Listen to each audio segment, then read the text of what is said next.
voudrait douter. Alors, force est de constater, frères et sœurs, que les événements marquants qui se déroulent autour de nous témoignent que Jésus revient. Qu'il s'agisse d'événements d'ordre, avec moi, politique, ou encore d'ordre économique, ou encore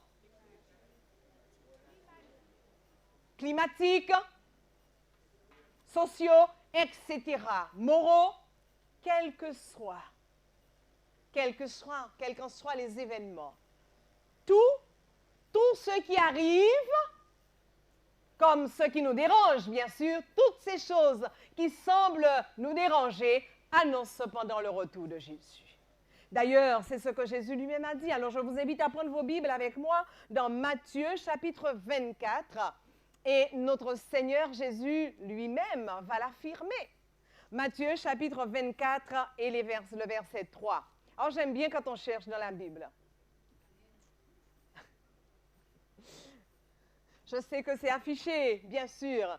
C'est toujours bien de l'afficher parce qu'il y a de nos amis qui nous visitent et qui n'ont pas de Bible avec eux. Mais je veux croire que nous sommes tous venus ici avec notre Bible ce matin pour nous qui sommes habitués. Alors, Matthieu chapitre 24 et le verset 3. Et voici ce que le Seigneur Jésus lui-même a déclaré.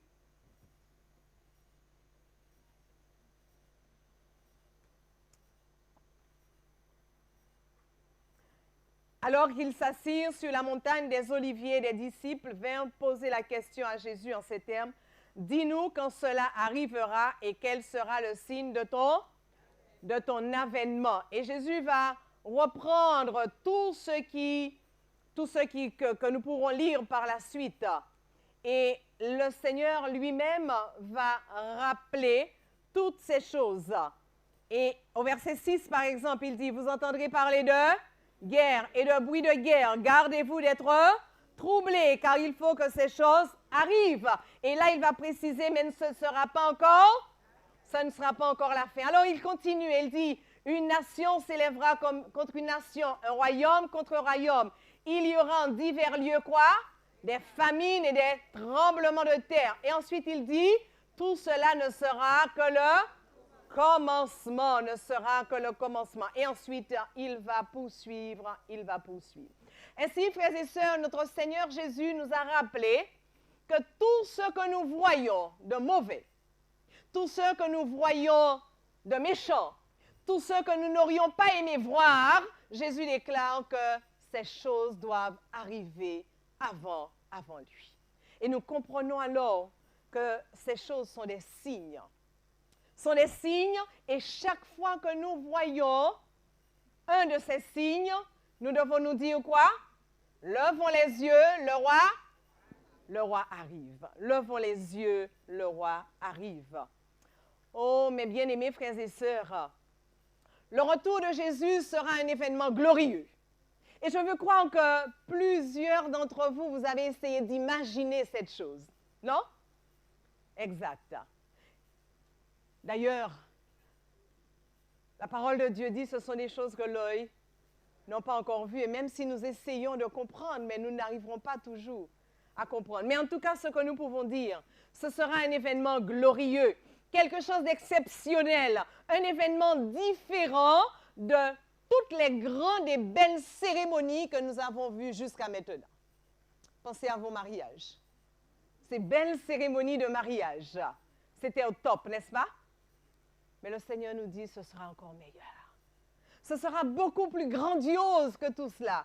Des choses que vous n'avez jamais imaginées. Par conséquent, j'ai envie de croire que ce sera un jour exceptionnel. Un jour exceptionnel.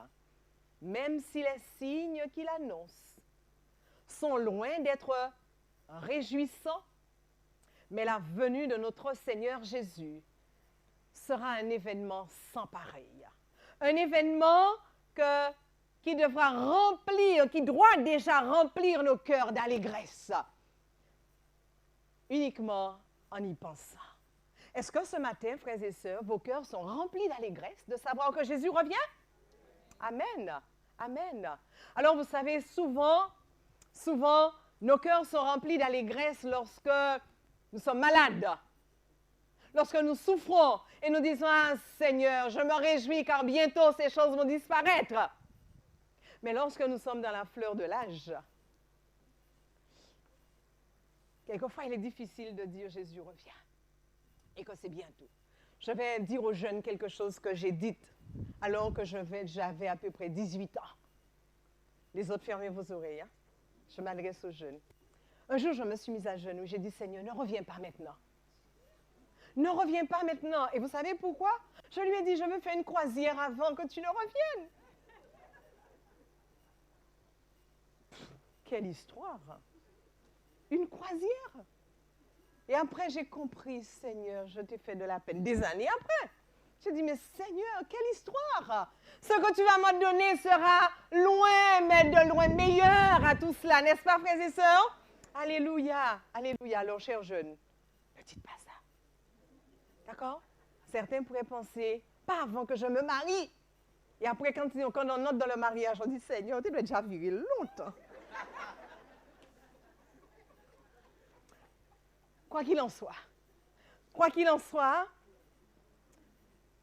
sachons que notre Seigneur revient parce qu'il nous aime. Amen. Il revient bientôt parce qu'il nous aime beaucoup. Et il ne peut continuer à nous voir dans cette souffrance. Il y a un frère dans la classe où j'étais ce matin qui a rappelé, ce n'était pas la volonté de Dieu que nous soyons encore sur la terre. Et il a raison. Ce n'était pas la volonté de Dieu que nous soyons encore là. Et si vous prenez le temps de lire dans ce livre Évangélisé, je crois que c'est à la page 625, le Seigneur dit clairement de même qu'il n'avait pas prévu qu'Israël erre dans le désert pendant 40 ans, il n'avait pas prévu que nous soyons encore sur la terre aujourd'hui. Mais malheureusement, nous y sommes. Nous y sommes. Mais notre Seigneur Jésus revient. Et là, c'est le message auquel nous devons croire et que nous devons proclamer. Voici, frères et sœurs, en quels termes le prophète Ésaïe va décrire la venue de Jésus. Dans Ésaïe chapitre 25 et le verset 9, il dit, « En ce jour-là, l'on dira, voici, c'est notre Dieu en qui nous avons confiance. Et c'est lui qui nous sauve. C'est l'Éternel en qui nous avons confiance. Soyons dans l'allégresse et réjouissons-nous de son salut. » Amen. Soyons dans l'allégresse et réjouissons-nous de son salut. Ésaïe chapitre 25 et le verset 9. Mais j'ai envie de vous dire ce matin, nous ne sommes pas les seuls à être heureux de savoir que Jésus revient bientôt. Pas du tout. Jésus lui-même est heureux. Il est content de savoir qu'il revient bientôt. Et il va le rappeler, frères et sœurs. Dans le livre d'Apocalypse au chapitre 22, je vous invite à prendre ce texte aussi avec moi. Apocalypse chapitre 22, le dernier livre de la Bible, le dernier chapitre aussi. Alors que Jésus s'est adressé à son serviteur Jean exilé sur l'île de Patmos, il va rappeler à Jean qu'il revient, mais il va dire « Je reviens bientôt ». Cela fait déjà 2000 ans, passé. Mais Jésus était en train de dire à Jean « Je reviens bientôt ». Au verset 7, Apocalypse 22, le verset 7, voici ce qu'il dit « Voici, je viens bientôt. Heureux celui qui garde les paroles de la prophétie de ce livre. Heureux celui qui croit. Heureux celui qui garde. Heureux celui qui approuve. Heureux celui, dit Jésus, qui fait attention à ce que je dis. » En d'autres termes, Jésus est en train de dire, lorsqu'il dit « Je viens bientôt », bienheureux ceux qui croient que c'est vraiment bientôt. Et il va continuer verset 12, ce texte qui a été lu par notre sœur il y a un instant. Il continue, il dit, « Et voici, je viens bientôt, et ma rétribution est avec moi pour rendre à chacun selon ce qu'est son œuvre. » Oui, notre Seigneur Jésus reviendra avec des récompenses. Il revient avec des récompenses. Chers enfants, imaginez peut-être le Père Noël avec sa sa hotte remplie de cadeaux. Alors, c'est bien, nos enfants ici ne connaissent pas ça parce que vous leur avez pas enseigné ça, c'est formidable.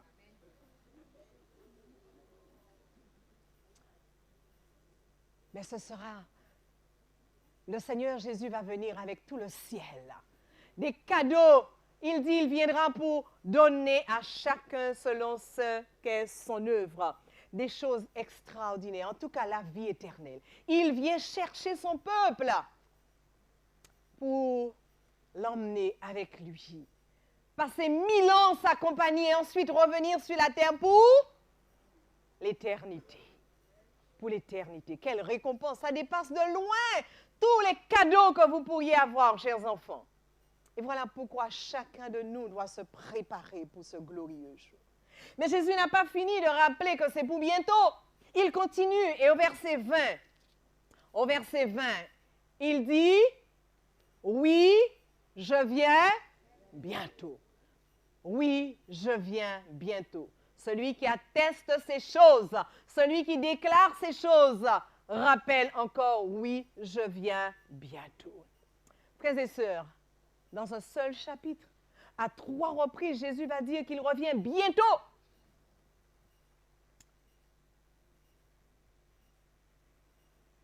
Que dirions-nous de cela?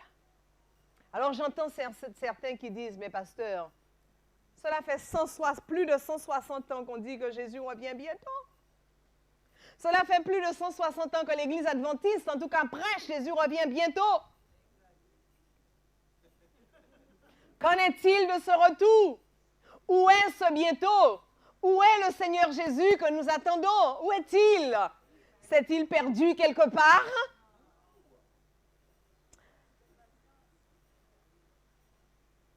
Alors, le résultat de ne pas voir Jésus revenir bientôt, vous savez ce que c'est? Quelles en sont les conséquences? Plusieurs perdent de vue l'urgence de la seconde venue de Jésus. Plusieurs vont perdre de vue l'urgence de la venue de Jésus. Oui, on va croire que Jésus revient, mais c'est pour. Et parce qu'on perd de vue l'urgence de la venue de Jésus, alors on va se donner à bloc, à fond dans les choses de la terre. Alors, je pense à quelque chose qui me vient et puis je raconte. Je ne l'ai pas vu. Mes parents me l'ont raconté, ma mère m'a raconté. Lorsqu'une de ses sœurs, ma tante, a eu son premier enfant, qui est bien plus âgé que moi. Elle a dit, quand l'enfant devait aller à l'école, elle a dit, mais Jésus revient bientôt. On ne va pas mettre l'enfant à l'école. Et les autres sœurs l'ont raisonné, mais Nadège, mais qu'est-ce que tu racontes? Mais la Bible dit, Jésus revient bientôt. Pas voyez-tu à l'école. Et c'est une autre sœur, une autre tante qui a dit, moi, quand inscrit à l'école. Et vous comprenez, il est déjà longtemps à la retraite, papy et tout le reste. Alors, c'est vrai, tâchons faire la balance entre les deux. Jésus revient bientôt. Il ne nous a pas dit de ne pas envoyer les enfants à l'école.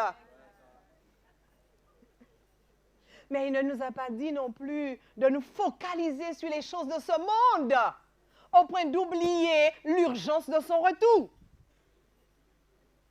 Et il n'y a que l'Esprit Saint qui peut nous emmener à savoir qu'est-ce qu'il faut faire, qu'est-ce qu'on doit retenir et qu'est-ce qui doit être mis de côté. Il n'y a que l'Esprit de Dieu, frères et sœurs, vivant en nous, qui pourra nous dire où investir les dons et les talents qu'il nous a donnés. Alors, restons dans cette communion avec notre Dieu. Je pourrais poser une question à un enfant. Comment elle s'appelle? La petite qui est juste à côté. Comment tu t'appelles? Comment? Tu n'as pas envie de répondre? Est-ce que je peux te poser une question? Et ton frère alors? Je peux? D'accord. Oh, je vais te poser une question. Qu'est-ce que ça veut dire pour toi, Jésus revient bientôt? Qu'est-ce que ça veut dire au juste? Comment tu comprends ça? Jésus revient bientôt.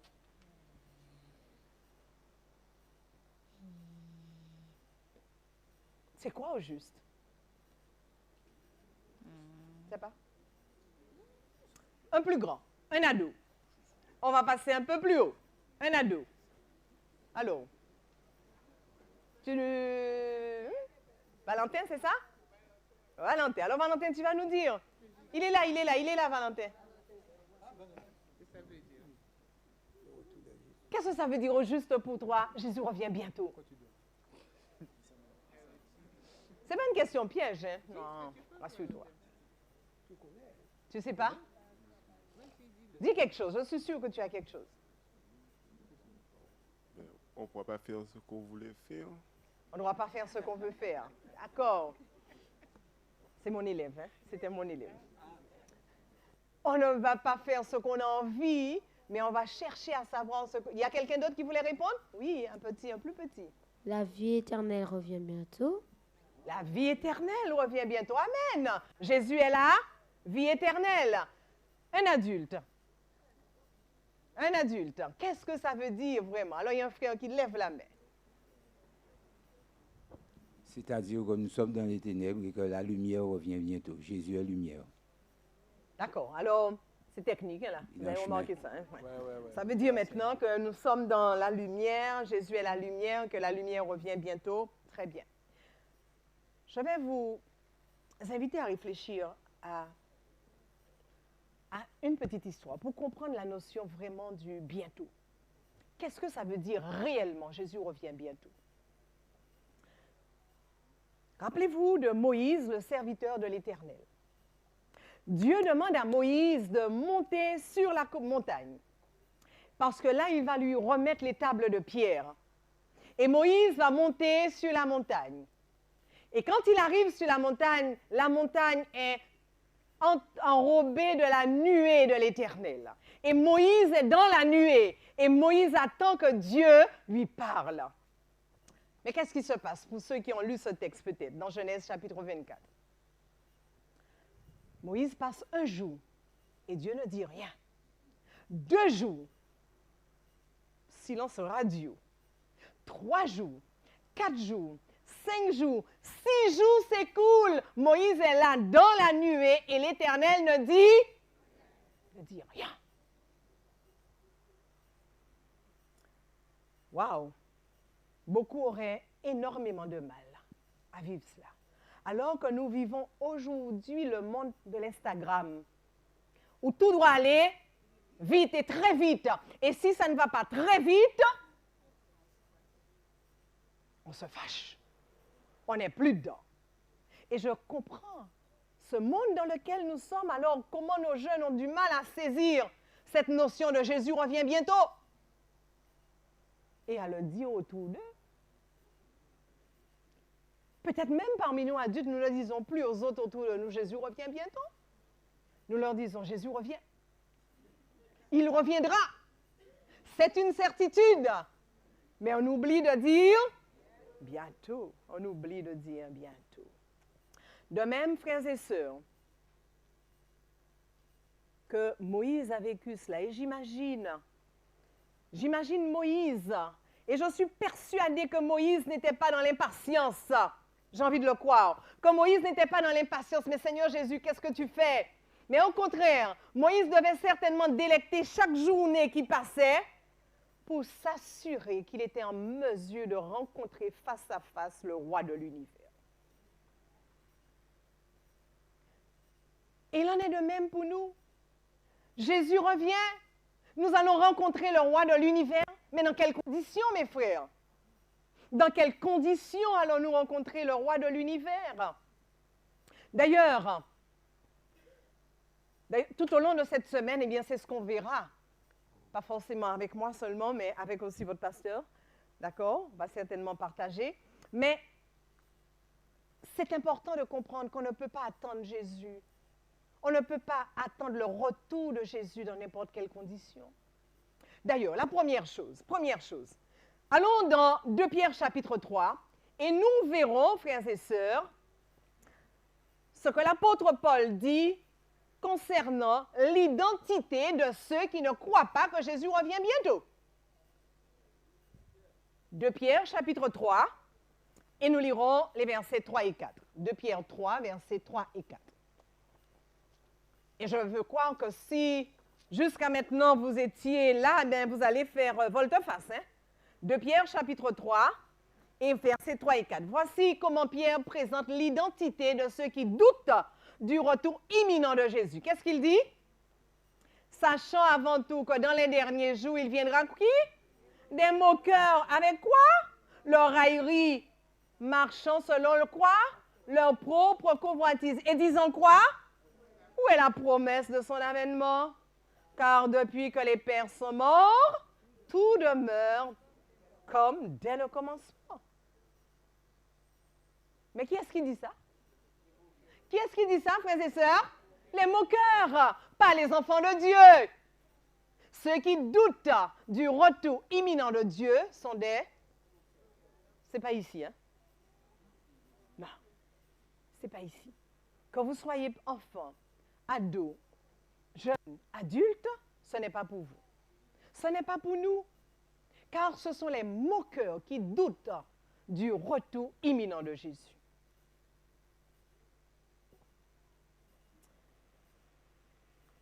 Et le Seigneur va continuer à nous éclairer par la bouche de son serviteur. Au verset 14, il nous dit pourquoi, il nous dit comment, il nous parle de l'urgence du retour de Christ qui est conditionné par notre quotidien. Au verset 14, qu'est-ce qu'il est dit? C'est pourquoi, bien-aimés, en attendant ces choses, qu'est-ce qu'il faut faire?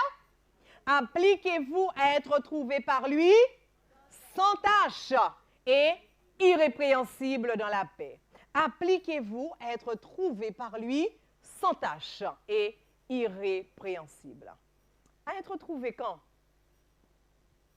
À être trouvé sans tâche et irrépréhensible quand? Lorsqu'il arrivera? Très bien. Mais pas que. Certes, lorsqu'il arrivera, mais pas que. Vous savez, le terme, le temps qui est mis ici en grec, c'est un aoriste. Et le temps aoriste n'a pas de synonyme en français. En réalité, c'est une action, écoutez bien, c'est une action n'existant qu'à un moment précis. En même temps, c'est une action ayant commencé à un moment présent, à un moment, commencé à un certain moment, mais c'est aussi une action qui s'étend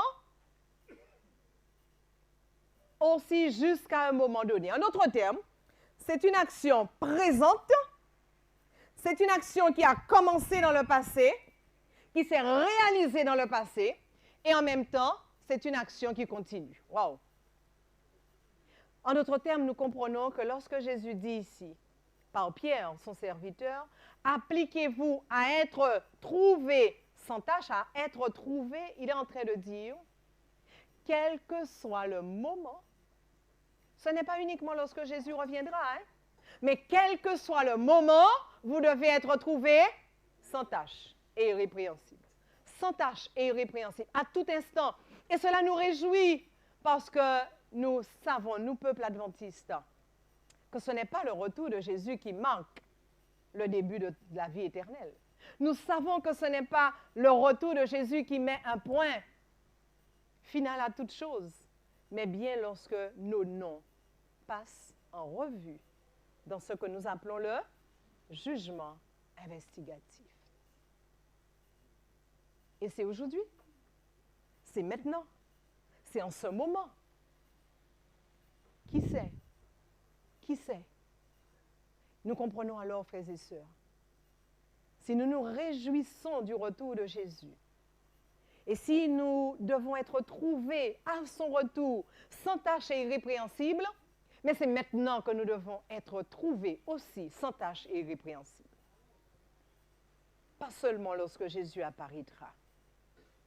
Oui, frères et sœurs, appliquons-nous à rester sans tâche, à être toujours prêts, que ce soit du déjà fait dans notre vie. Ensuite, l'apôtre Pierre continue à nous inviter à proclamer le message.